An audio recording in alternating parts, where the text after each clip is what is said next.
سید احمد شہید اور شاہ اسماعیل شہید رحمۃ اللہ علیہما دونوں شخصیات آپس میں مل جاتی ہیں. وہ دونوں الگ تھے بھائی، آپ کے ذہن میں مل جاتی ہوں گی یا اس زمانے میں ملتی ہوں گی، ہاتھ ملاتی ہوں گی، کھانا نہ بیٹھ کے کھاتی ہیں. یہ دونوں شخصیات بالکل الگ ہیں. شاہ اسماعیل شہید دلی میں پیدا ہوئے، حضرت شاہ ولی اللہ کے پوتے تھے.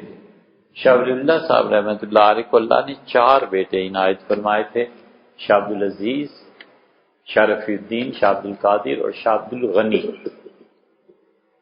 سب نے بڑے بڑے کام کیے.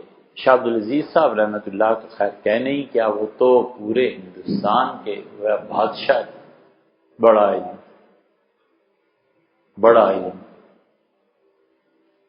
اور سوالات بھی بہت پوچھتے.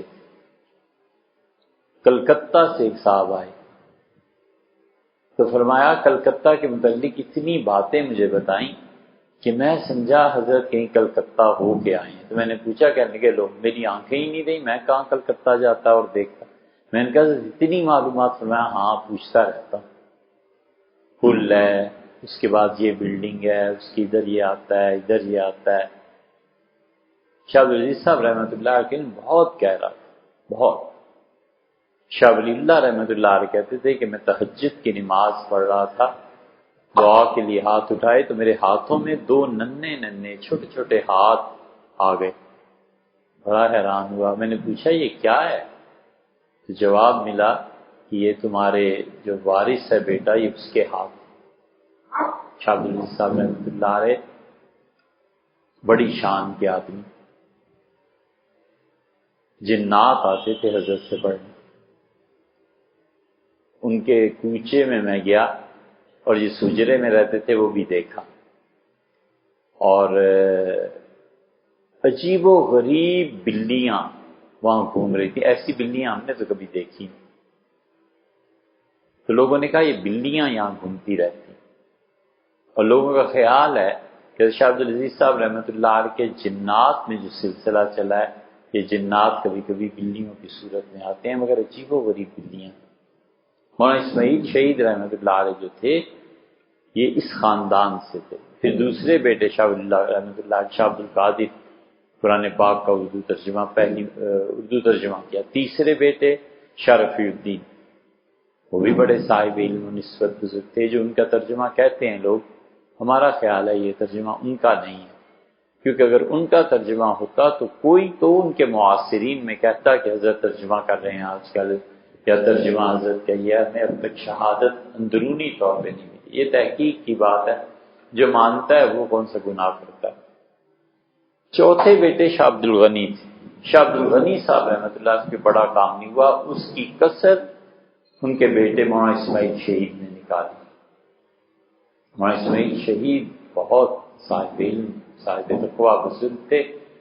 پھر حضرت سید احمد شہید رحمۃ اللہ سے وہ بیعت ہو گئے، اور سید احمد شہید رحمۃ اللہ بالکل مختلف شخصیت ہے. یہ لکھنؤ کے تھے، رائے بریلی کے تھے، رائے بریلی میں پیدا ہوئے. وہ گھر بھی ہم نے حضرت رحمۃ اللہ کا دیکھا، وہ جگہ جہاں یہ پیدا ہوئے تھے اور سارا قبرستان سب چیزیں. ہم پہلی مرتبہ جب حاضر ہوئے رائے بریلی تو اسماعیل ابوالحسن ندوی رحمۃ اللہ علیہ عصر کی نماز کے بعد تشریف آوری ہوئی تو چھڑی تھی ہاتھ میں، اشارہ فرمایا، ہمیں بتایا یہ گھر ہے جہاں حضرت پیدا ہوئے تھے. اور اب تو خیر جدید تعمیر ہوگی، اس میں آخری مرتبہ گئے تو گھر ختم ہو چکا تھا. ندوہ والوں نے جدید تعمیر اس کی کر دی تھی. پرانی وہ جو ایک پتلی اینٹ ہوا کرتی تھی قدیم زمانے کی، وہ لگی ہوئی تھی. سید صاحب رحمۃ اللہ علیہ وہیں پلے بڑے، اور شروع سے ہی ذوق جو تھا وہ علم کی بجائے مجاہدے کا زیادہ تھا. بہت مجاہدہ کرتے تھے، اور سوئمنگ کرنا، تیرنا، بڑے بڑے پتھر اٹھانا، مگدر چلانا، سب پہلوانوں والی کیفیتیں ان کی تھیں. وہ آئے تھے دلی، اور دہلی میں اس وقت شاہ عبد العزیز صاحب رحمۃ اللہ علیہ کا دور تھا. وہ پہلے کسی فوج میں تھے، ہندو مہاراجا کی، تو وہاں سے دل اچاٹ ہو گیا، تو دلی آئے کہ آ کے کسی سے بیعت ہو، کوئی اللہ اللہ کرے۔ تو یہاں جب پہنچے تو شاہ عبدالعزیز صاحب رحمۃ اللہ علیہ کا حضرت بیعت فرما دے، تو حضرت نے فرمایا کون ہے آپ؟ انہوں نے اپنا بتایا، تو حضرت نے فرمایا اچھا رائے بریلی وہاں تو میر نعمان بھی ہوتے ہیں، فلاں بھی ہمارے والد صاحب کے شاگرد ہیں۔ ان کا حضرت میرے حقیقی چچا ہیں، فلاں ہیں فلاں۔ شاہ عبدالعزیز صاحب رحمۃ اللہ اٹھ کے ملے، یہ تو بڑا خاندان ہے۔ پھر سید صاحب رحمۃ اللہ علیہ کو بیعت کیا تھا، تو سید صاحب رحمۃ اللہ علیہ وہاں رہے۔ پھر وہ جہاد کی تحریک انہوں نے شروع کی، تو شاہ اسماعیل شہید رحمۃ اللہ علیہ نے ان کی بیعت کی، پھر جہاد میں چلے گئے۔ کسی نے ایک دن شاہ اسماعیل شہید رحمۃ اللہ سے پوچھا کہ آپ کتنی عمر ہو گئی؟ تو اس وقت وہ بہت عمر کے تھے، کہنے لگے 7 سال۔ وہ حضرت اس سے کہا 7 سال؟